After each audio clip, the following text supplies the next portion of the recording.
Sur la rue Tabadja, près du boulevard Issel, à l'avenue des Raziels, devine qui j'ai vu. Qui t'a vu? Torse de chenille! Hey, salut tout le monde, bienvenue à Torse de chenille. Je suis Olivier Savard et je suis encore là pour une très belle émission cette semaine.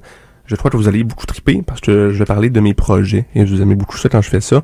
Donc, cette semaine, je vous en avais un petit peu parlé la semaine dernière, mais j'ai des ambitions, moi, dans la vie. J'ai des ambitions d'avoir des émissions de télé et des films produits. Donc, je vais vous parler de ça. Je vais vous parler des émissions de télé. Donc, comme j'avais mentionné un petit peu la semaine passée, pendant l'été, j'étais allé voir diverses stations de télévision pour leur parler de mes idées d'émissions. Ça s'est pas très bien passé, donc je vais vous parler de mes rencontres avec les diffuseurs. Donc, je vais vous raconter des petits potins sur comment ça se passe dans le showbiz, hein, et je vais vous raconter qu'est-ce qui n'a pas marché finalement dans ces rencontres-là. Et je vais faire quelque chose de tout neuf, de tout ingénieux. Je vais vous dire mes idées de show en ondes. Live direct là, c'est une nouvelle façon de communiquer les idées, de communiquer mes idées de show. C'est de même que les diffuseurs vont m'entendre à cette heure. Plus de rencontres. Les gens qui veulent travailler avec moi, ils vont l'apprendre, qui veulent travailler avec moi.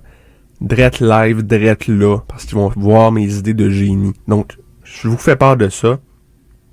Si pendant le show, vous voyez, vous vous disiez, c'est donc bien magique ces idées-là. Hall, c'est un génie, je veux le bécoter tout partout. Écoutez, peut-être pas la partie du bécotage, mais ça va me faire plaisir. Si vous voulez réaliser mes idées de show, de m'engager pour que je les écrive, c'est ça le but. Donc, je veux me faire engager, je veux que des gens soient prêts à réaliser mes idées d'émission, puis qu'on fasse de la grosse pièce ensemble. Donc, c'est mon call aux producteurs de télévision qui veulent quelque chose de neuf, qui veulent du sang frais, et qui veulent pas des idées de 2017, ils veulent des idées de 2018. Alors, c'est là que ça va se passer. C'est ici. Un nouveau concept, plus de rencontres de producteurs, ça me tente plus. Ça va être live en studio que je vous ferai part de ça. Donc là, je me suis assez répété, je crois que vous avez compris le concept. Donc, tout d'abord, je vais vous parler de ma rencontre avec les diffuseurs, qu'est-ce qui n'a pas bien marché. Mais avant ça, on y va en musique avec Laura Lefebvre et Fragile sur CISM 89.3. Fragile, Laura Lefebvre sur CISM 89.3. Vous êtes toujours à Torse de chenille! Et donc, comme je vous avais promis, je vais vous parler de mon aventure, de ma rencontre avec les producteurs de télévision et pourquoi ça n'a pas marché. Donc, je vous dirais, je suis allé voir une bonne coupelle de stations de télévision, de producteurs, pour leur parler de mon idée de show. En fait, plus spécifiquement, l'idée dont je vous ai parlé plusieurs fois, mon idée de Jésus qui se fait kidnapper par des aliens, puis il faut qu'il s'échappe, ça. Donc, je suis allé en parler, c'est une bonne gang de diffuseurs, et il s'est passé des affaires assez similaires à chaque fois. Donc, écoutez, ça se passe quand même assez étrangement. Donc, je rentre là, je donne mon nom à la petite réceptionniste, là, elle me dit, ok, ouais, va par là. Ok. Là, j'entre là-dedans, je tombe des bureaux, mais tout le monde porte un masque. Genre, chacun a un masque qui est tout blanc. Je peux voir leurs yeux, mais je pouvais pas voir leur visage. Je peux pas voir leur bouche, leur nez, juste leurs yeux qui me fixaient quand je passais. Ils ont tout arrêté de faire ce qu'ils étaient en train de faire. Il y en a un qui était couché en boule sur son bureau, en train de claquer une clap. Les petits claps de tournage. Il était en train de taponner ça, couché en boule, sur son bureau. Il y en a un qui était en train de zigner après une perche de micro. Il était pas tant en train de zigner. Il avait plus l'air de vouloir comme connecter avec, genre, vouloir devenir la perche. Bref, t'as collé dessus. Là, il se met à me regarder pendant que je passe. Là, tout le monde, une vingtaine, trentaine de personnes qui me fixent avec des masques. Là, je marche. Là, je vois, c'est bureau du directeur. Il est au fond de la pièce. Donc là, j'y vais. J'essaie de me pousser de ces weirdos-là. Là, j'entre. Il y a personne. Donc là, je suis comme... qu'est-ce que je fais? Là, je m'assis. Peut-être qu'il va arriver bientôt. Là, tout d'un coup, les lumières se ferment. Là, tout d'un coup, flash! Spotlight sur moi. Puis là, je vois devant moi. Ils ont pas le spotlight sur eux autres, mais je les vois quand même avec les résidus de lumière et tout. il y a quand même une bonne dizaine de gens avec les mêmes masques. Puis là, devant moi, direct face à moi, il y a le beat boss de la station. Puis je l'ai reconnu parce que sur son masque, il y avait un petit collant d'étoiles. Ça veut dire qu'il est spécial, c'est lui le boss. Donc c'était ça. Donc là, il s'adresse à moi puis il me dit « Salut, Hall. Tu viens me présenter ton show? » Là, je dis « Ouais. » Là, il s'assit puis il dit « Allez, chante-nous ça. » Là, je suis comme ok, mais en fait, tu sais, c'est le concept, c'est le nom du show, c'est Holy Space, tu sais, c'est Jésus, tu sais, il vit une vie normale sur la Terre, mais là, tout d'un coup, tu sais, il se fait kidnapper par des aliens, puis tu sais, faut qu'il se sauve. Fait là, le boss pis ses acolytes sont genre. Là, j'étais un petit peu intimidé par ça. Là, je sais plus trop où aller. Là, quelque chose qui m'intimide encore plus, c'est que le boss, il me dit « Ah, excuse-moi, va falloir que tu recommences ta présentation, j'étais pas prêt. » Puis là, genre, il fait l'affaire avec ses doigts, ou genre, il mime une caméra, genre. Vous voyez ce que je parle? Genre, il fait genre un carré avec ses doigts, puis il fait semblant de me checker comme s'il y avait une caméra. Mais là, tout d'un coup, il approche ses doigts de ma face, puis genre, il rentre ma face dans son petit carré, puis là, il se met à squeezer ma tête. Puis là, comme il squeeze, il se met à comme un petit peu masturber ma tête, jusqu'à ce qu'il y ait des larmes qui sortent. Puis là, j'étais vraiment compressé, je suis genre... Puis là, il y a des larmes qui sortent de mon visage. Là, il les prend les larmes, puis là, il les met sur une lentille de caméra. Il lave sa lentille avec, puis là, il met la lentille sur une caméra. Puis là, il se met à me filmer, puis il dit « Ok, tu peux recommencer ta présentation, mon grand. » Je suis moqué, ouais. En fait, là, Jésus, Alien, c'est genre lol. Puis là, il me dit « Ok, comment tu vois ça? Comment tu vois la première scène? » Là, genre, ok. Donc, là, c'est Jésus sur Terre. Puis là, il serait genre, il serait vraiment en train de faire du vélo. Puis là, il est comme, est-ce qu'on a un vélo? Puis là, ses acolytes sont comme, oui, maître. Là, il m'apporte un vélo. Là, c'est je fais. Là, il me dit, allez, montre-nous ça. Embarque sur le vélo. Puis là, je suis comme, ok. Là, je débarque de ma chaise. Là, j'embarque sur le vélo. Et en m'asseyant sur le vélo, directement, je me rends compte que le big boss, il est assis sur le vélo avec moi. Là, je panique un peu, là, si je sais plus trop. Là, il est comme, ah ouais, montre-moi ce qui se passe après. Puis là, ben, je suis comme, il se fait kidnapper par des aliens. Fait que là, il s'en va vers le ciel, c'est ça. Puis là, je suis comme, ouais. Là, il est comme, qu'on m'apporte le ciel! Puis là, il apporte genre un genre de petit drap, un petit décor de ciel, de la nuit étoilée, toute. Là, il est genre, es-tu prêt à partir à l'aventure, Hall? Là, je sais pas. Puis là, tout d'un coup, là, je sens le BC qui se lever. Puis là, on rentre dans le décor de ciel. Puis on est rendu dans le ciel, on monte. Puis là, il est genre, qu'est-ce qui se passe après, Olivier Savard? Là, je suis comme, les aliens, I guess, je sais pas. Puis là, il est comme, t'es vois-tu, Hall, les aliens? Puis là, je vois, dans le ciel, tout d'un coup, il y a comme des petits dessins d'aliens, comme plein de petits dessins de petits visages d'aliens, mais qui forment le logo de la station. Puis là, il est comme, vas-y, fonce dans les aliens, montre-leur qui tu es. Là, je rentre dedans, puis là, le dos se défait, tous les dessins y revolent. Puis là, il est comme, ah oui, tu l'as eu. Là, il est comme, les aliens continueront de vivre, ils se reformeront, et tu peux t'en servir aussi comme sueur, les petites faces, c'est pratique. Mais toi, tu es devenu un dieu, tu es devenu Jésus, nous sommes Jésus, le sens-tu, Hall, le sens-tu, je vis enfin. Fait que là, on arrête de monter d'un coup, là, on revient sur Terre, là, on sort du décor, puis on est de retour dans le bureau. Fait que là, je suis comme, ok.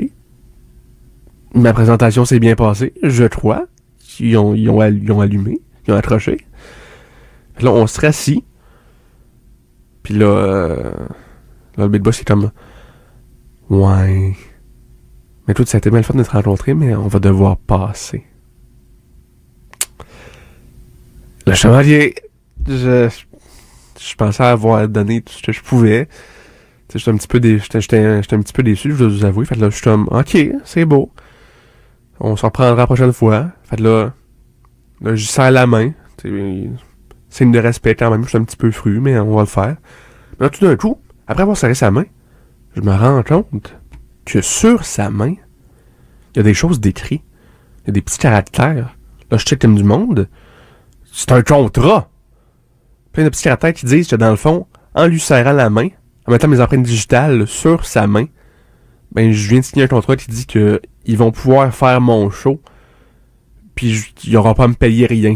Je leur donne mon show carrément. C'était une ruse. Là, je suis fru. Là, je prends sa main, puis je liche sa main, j'enlève toutes mes empreintes.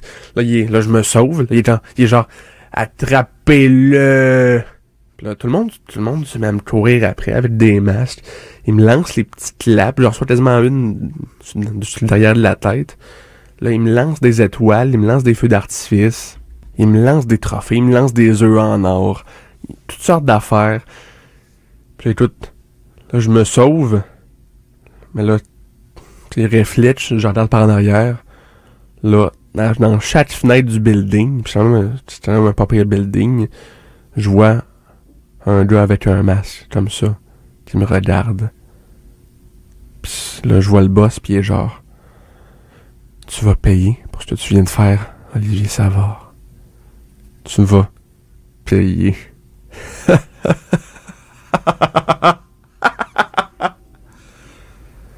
Je vous dirais que c'était à peu près, il y a à peu près 3 stations où je suis arrivé pas mal exactement à ça. Donc, t'sais, ainsi va la vie. Je suis un petit peu déçu de comment ça s'est passé, mais tu sais, des fois, le show business, faut pas s'attendre à mieux. Donc, mais là, comme je vous ai dit, nouvelle façon de faire. Je parle de mes idées live dans mon émission. Puis s'il y a des gens qui veulent m'aider à produire ces émissions-là, ils me callent. Hein, je veux être ton producteur, Hall. Puis là, c'est le même qu'on va fonctionner. Donc, au retour du break musical, on va faire ça. Je vais commencer à vous faire part de mes idées. Mais tout d'abord, on y va avec Tulipe et Dazon sur CISM 89.3. Tulipe avec Dazon sur CISM 89.3. Donc, vous êtes toujours à Torse de Chenille. Et là, on y va. On commence avec les gros guns. Mes idées d'émission, donc, c'est parti. Alors, première idée d'émission, en fait, moi, dans mes idées, je pousse loin des fois, puis je trouve que c'est une bonne chose, puis vous allez vouloir m'engager avec ça. Donc, j'ai déjà une idée, pas d'émission, mais de franchise d'émission. Plusieurs émissions qui sont connectées ensemble. Donc, ça starterait. Donc, moi, j'ai des valeurs familiales. J'aime beaucoup les émissions pour enfants. Je trouve que c'est bien des petites émissions éducatives pour les enfants. Donc, j'aimerais ça en produire une. Donc, par contre, j'aimerais ça ajouter un petit peu de piquant là-dedans. Parce que, qu'est-ce qui est plus cool qu'une émission pour enfants? La souffrance. Donc, on pourrait pogner ça. Puis, qu'est-ce qui vend plus une émission pour enfants? Surtout de la souffrance. Donc, on va mélanger ça. Donc, ça va être des gens qu'on va prendre dans la rue, qu'on va kidnapper, puis qu'on va forcer à jouer d'une émission pour enfants.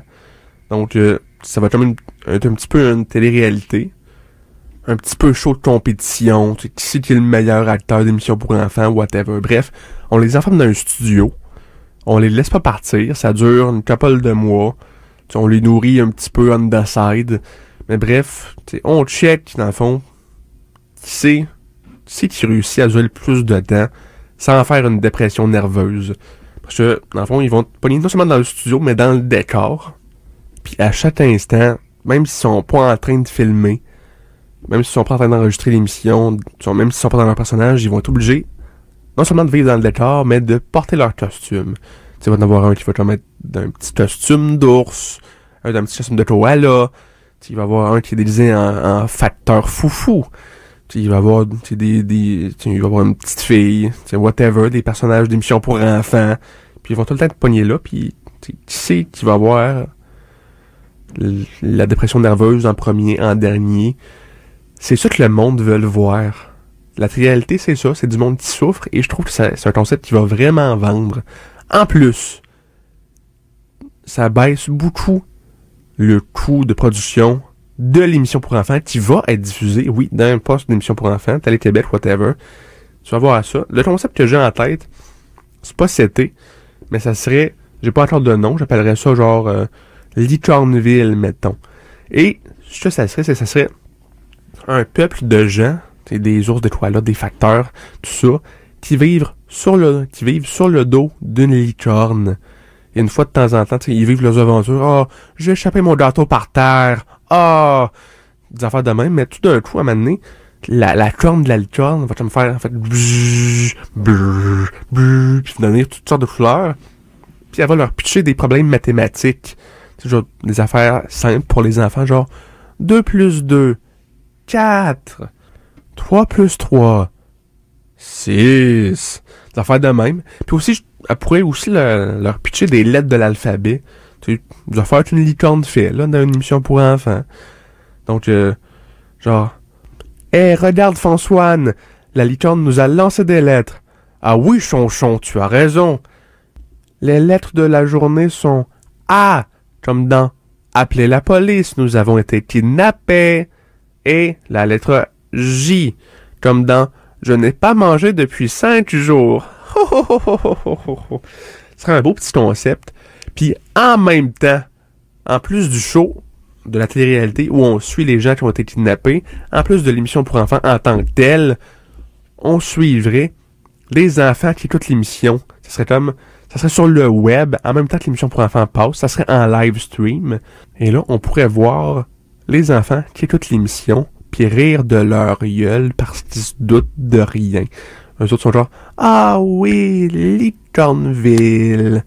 Puis nous, on est comme, toutes tes idoles, ils ont été kidnappés. Puis là, il y en a une fois de temps en temps qui se rendrait compte du subterfuge, puis se mettrait à broyer. Fait là, ultra code d'écoute. Les commanditaires, ça serait malade. Puis, 4e émission, les parents de ces enfants-là, comment ils réagissent à ça? Comment ils réagissent au fait que leurs enfants se font mentir, comme ça, par une émission? Puis, ce serait genre, ça me tente pas que mes enfants se mentir comme ça. Je veux qu'ils arrêtent d'écouter l'émission. Mais on reçoit tellement d'argent pour ça. Donc, c'est ça mon idée. Donc, 4 émissions, petit budget, qui se nourrit de la souffrance et du désir de souffrance des gens. Parce que c'est ça la réalité, puis il faut dealer avec des fois. Faut foncer et faut pas avoir peur de blesser les gens. Autre idée que j'ai, encore une franchise, comme des idées un petit peu connectées. Écoutez, dans mes notes, j'ai pensé à plein d'idées de shows. Des idées de shows scriptées, pas juste des télé-réalités toutes, vraiment des shows complexes. Mais je me suis dit, j'ai juste mis une petite note dans mes affaires qui dit faut qu'il y ait des clowns à quelque part. C'est une petite note pour moi. Il fallait que j'insère des clowns dans une de mes émissions parce que j'aime beaucoup ça. Mais juste cette note-là, ça m'a donné une très bonne idée de franchise. Il faut qu'il y ait des clowns quelque part. C'est ça le nom de l'émission. C'est comme un petit peu un show de compétition, genre Fort Boyard, mais au lieu genre de résoudre des casse-têtes, genre hey, trouve la clé, passe dans les serpents, whatever, ça serait faut que tu mettes des clowns quelque part. Genre on te pitch en ville, pis t'es genre ok, t'es dans un subway, mettons, puis trouve une place où mettre un clown d'eau. Donne un clown dans tes bras. Là tu trouves un petit peu partout, tu dans la sauce, non, ça fait pas. Tu dans le sous-marin du gars, oh oui, ding ding ding. Fait que là, le clown est caché dans le sous-marin, magique. Là, tu t'en vas à l'aéroport, whatever. T'es dans les pantalons du douanier, ça fit pas. T'es dans le sous-bagage, ding ding ding, ça fit. Alright, on met des clowns tout partout. Donc là, belle petite émission. Des clowns un petit peu partout. Ça, c'est déjà gagnant. En plus, 2e émission, les clowns qui ont été cachés. Avec ça, qu'est-ce qu'on fait? On fait des gags. Et oui, des gens qui passent dans la rue. Puis là, ils se doutent de rien. Puis là, d'un coup, il y a un clown qui sort de son sous-marin. Puis il est genre, bouh! Hi hi hi! Puis là, c'est genre, là, lol, tu m'as eu. Puis là, on est genre sur la réaction de la personne qui se fait piéger en slow-mo pendant 20 secondes. Puis genre, rinse, repeat. Bouh, hi hi, 2 secondes. Réaction de la personne slow-mo pendant 20 secondes. Ça se paye vraiment tout seul, ces émissions-là, je trouve. Puis c'est des bonnes émissions pour faire du cash. Autre émission, en plus, parce que le gag, en fait, la personne qui s'est piégée, ça serait pas tout le footage. Il y aurait d'autres choses. Avec les images qui restent de ça, on ferait l'émission Clown, chasseur de pédophiles. Parce que oui, en fait, les gens qui ont été piégés, qui sont genre, haha, tu m'as eu. Dans le fond, c'est des pédophiles recherchés. Puis là, après le bout initial de ha, ben là, les clowns sortent leurs petites fleurs qui arrosent, leur pige de l'acide, pis sont genre, t'es en état d'arrestation, pouette. Puis là, c'est ça, on découvre.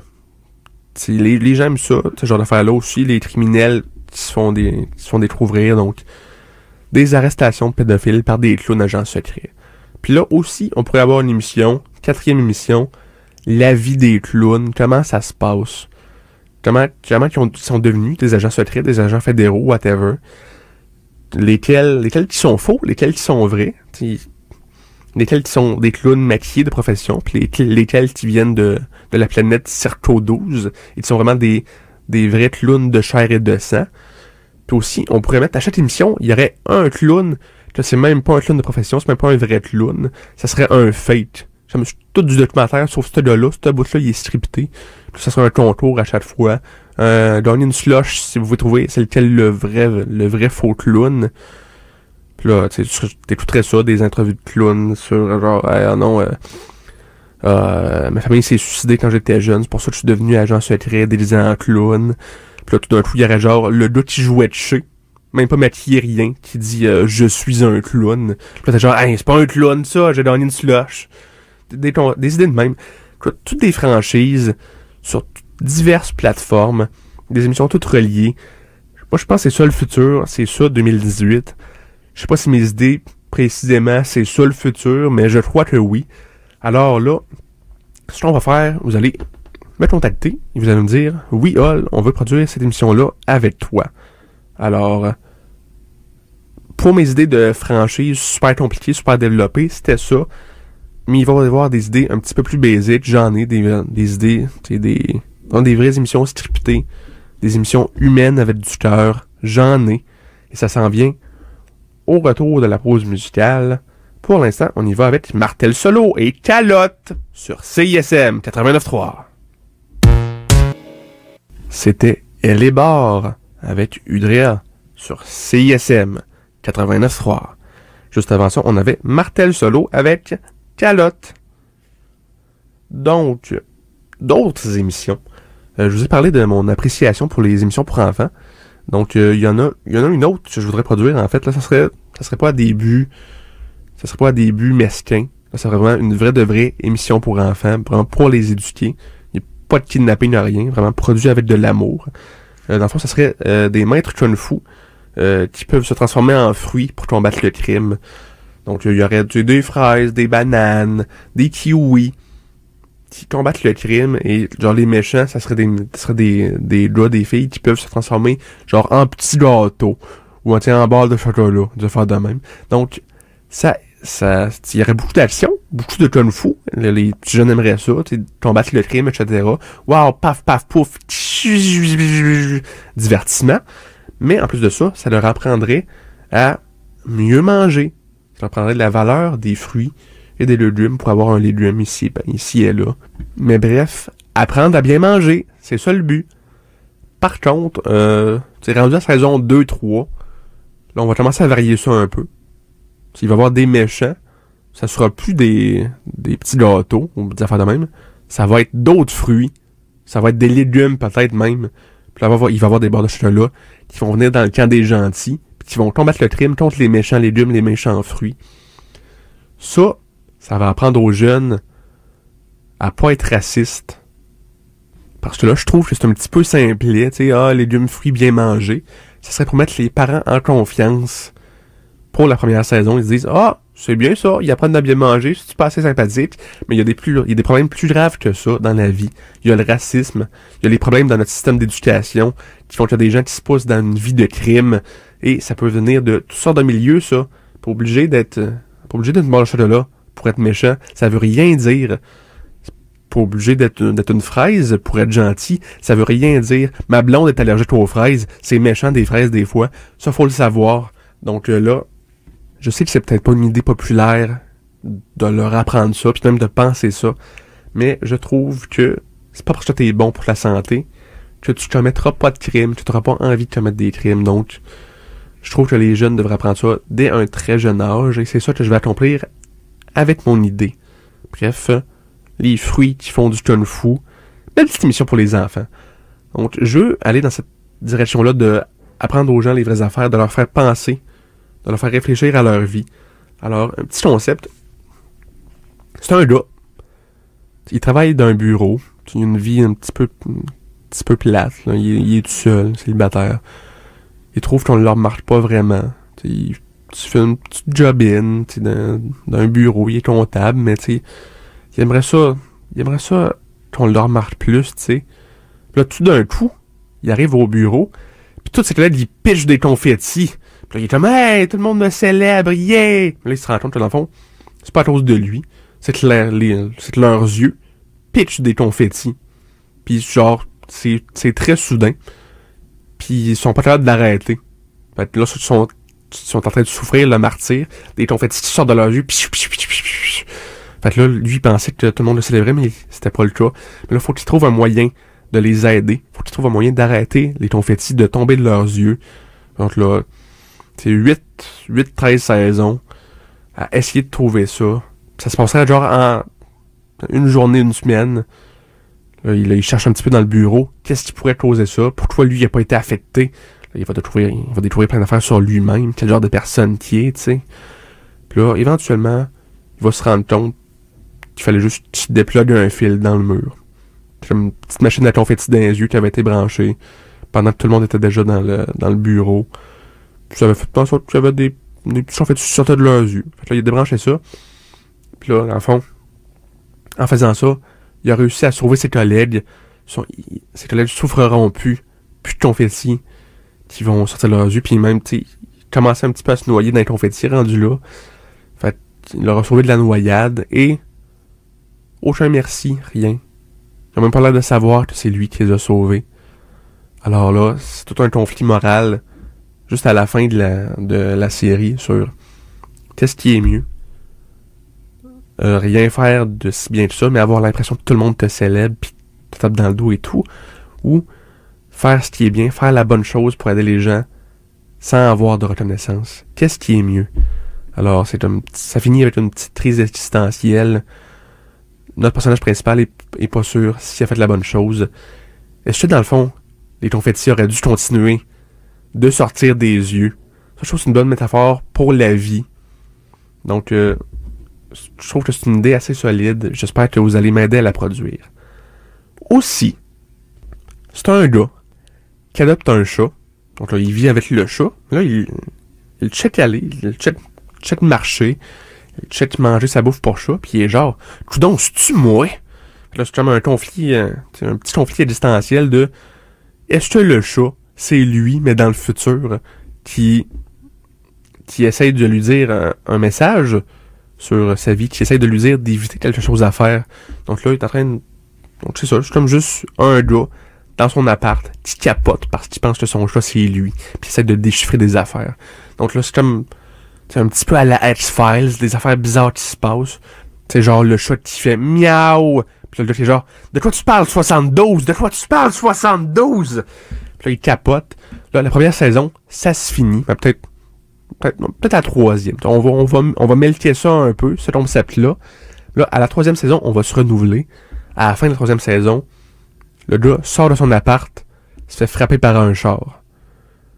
Puis là, il décide de se réincarner en chat pour essayer de faire comprendre à lui-même dans le passé qu'il faut pas qu'il sorte parce qu'il va se faire écraser par un char. Donc là, 4, 5, 6e saison, c'est juste ça. C'est le gars qui s'arrête pas de se faire frapper par un char. Puis là, il revient dans le passé pour éviter ça. Puis là, sinon, genre, à chaque fois qu'il revient, ça crée un autre chat. Donc là, le gars, à un moment donné, il est rendu à 8000 chats. Puis il est genre, mais c'est lequel qui est moi? C'est lequel qui veut me dire de quoi? Puis là, ça part sur une tangente. Puis là, à un moment donné, Maintenant, il y a une saison qui se passe au Mexique, juste pour varier les affaires, puis écoutez, ça serait un gros boss de toile, mais les gens aiment ça, avoir à réfléchir, avoir à trouver des indices. Donc, ça les boiderait, et ils aimeraient ça. Aussi, un concept que j'ai beaucoup à cœur, et ça, je crois que c'est vraiment le concept qui va le mieux marcher. Un gars qui patauge dans un steak.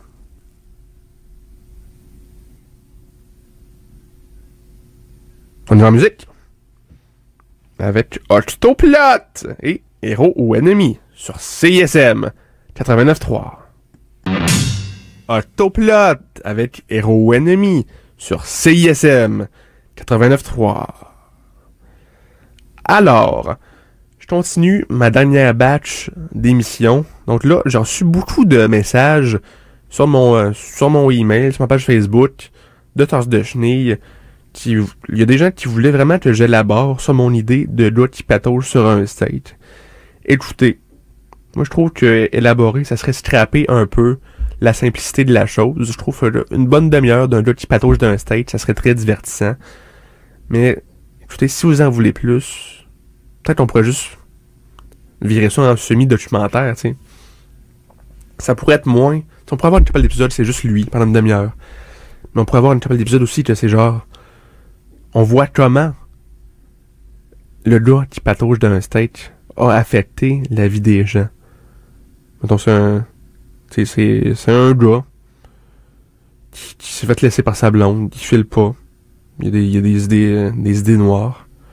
Là, tout d'un coup, il marche dans le parc, puis il voit ça. Il voit le gars qui patauge dans un steak. Puis là, tout d'un coup, il retrouve le goût de vivre. Puis là, on le voit. On le voit reprendre sa vie en main. Il veut accomplir son rêve de devenir boxeur. Il s'entraîne à côté du gars qui patauge dans un stage. Il va. Là, il devient champion du monde. Sa copine revient le voir dans ses bras. Là, il se réconcilie. Peut-être un couple, ils sont pas sûrs s'ils sont prêts à avoir un enfant. Mais là, en le voyant, ils sont genre, oui, je veux un enfant avec toi, chérie. Et là, ils ont un enfant et ils décident de le faire baptiser par le gars. C'est pas trop d'un stage, mais c'est le gars, il parle pas, mais il y a un petit regard. Il regarde l'enfant direct dans les yeux, puis il vient de bénir l'enfant, puis là, cet enfant-là va être diplômé d'Harvard à cause du regard du gars qui patauge d'un stage, à cause de toute la confiance, l'inspiration qu'il s'est donnée. Donc, c'est un peu une métaphore pour la vie, en même temps, tu sais. Comment la vie est changée par un gars qui patauge d'un stage. Et voilà. Mais écoutez, j'ai plein d'autres idées de shows que j'ai pas le temps d'élaborer en ce moment. Plein d'autres idées, genre un gars qui se fait passer pour un manteau. C'est comme une petite sitcom, genre mais voyons, c'est pas un manteau, c'est un être humain. Plein d'autres idées, genre des robots qui vivent en appart. Que j'ai d'autres, un gars qui va en thérapie parce qu'il s'est fait modeler par des scaphandres. Des ninjas qui essaient de résoudre un cube Rubik. Des pirates du futur. Des astronautes qui se partent à un band. Une hirondelle pyromane qui sauve des vies par accident. 2-3 gars qui essayent de devenir des libellules. Des fruitolons qui font du surf. Des requins qui apprennent à aimer après avoir joué du keyboard. C'est mes idées. C'est ma vie. C'est moi. Olivier Savard. Scénariste, écrivain, créateur de shows. Alors, je vous souhaite beaucoup de m'engager. Si vous voulez faire mes shows avec moi, ça va me faire plaisir. Si vous voulez faire des shows dont j'ai pas parlé, si vous avez besoin de moi pour écrire des shows, engagez-moi. Go! Je veux de l'argent! Engagez-moi pour faire vos shows, s'il vous plaît. Je suis un bon écrivain, je suis un bon scénariste. Si vous n'avez pas été convaincu, parlez-moi, trouvez-moi un message, puis ça va marcher. Je veux qu'on fasse des shows ensemble, let's go. Puis si vous voulez prendre mes idées sans me consulter, puis sans que je fasse partie de ça, ben le show ici, je vais le garder dans mes archives, puis c'est la preuve concrète que j'ai inventé ces idées-là avant vous autres. Donc, screw you. Je vais vous actionner pour tout votre argent si vous me volez mes idées. On y va en musique avec Monoxide et Pop 101 sur CISM 89.3. Je vous ai à l'œil. T'es une merde, les vilains puceaux sur CISM 89.3. Juste avant ça, on avait Monoxide avec Pop 101. Donc c'est déjà tout pour l'émission, c'est déjà tout pour aujourd'hui, c'est déjà tout pour Torse de Chenille. Alors j'espère que vous avez apprécié l'émission d'aujourd'hui, de cette semaine. J'espère que vous avez aimé mes idées. J'espère que vous savez maintenant que je suis un très bon scénariste, un très bon créateur et un très bon... j'ai des bonnes idées, bref. Donc, écrivez-moi. Dites-moi que vous voulez me donner des contrats de milliers de dollars, de millions de dollars pour réaliser mes shows avec moi. Je n'haïrais pas ça. Ce serait une belle faveur. Donc, on se revoit la semaine prochaine. Et écoutez, j'espère que ça va bien se passer pour mes shows. Tu sais, il y a les petits diffuseurs de télé qui m'ont dit que j'allais leur regretter d'avoir liché leurs mains. J'ai trouvé ça un petit peu spooky. Mais j'espère que ça reviendra pas pour me mordre le visage, genre. Donc, écoutez, c'est ça. Hip-hop hypnotique. Ça suit dans quelques instants. Hey, salut, là!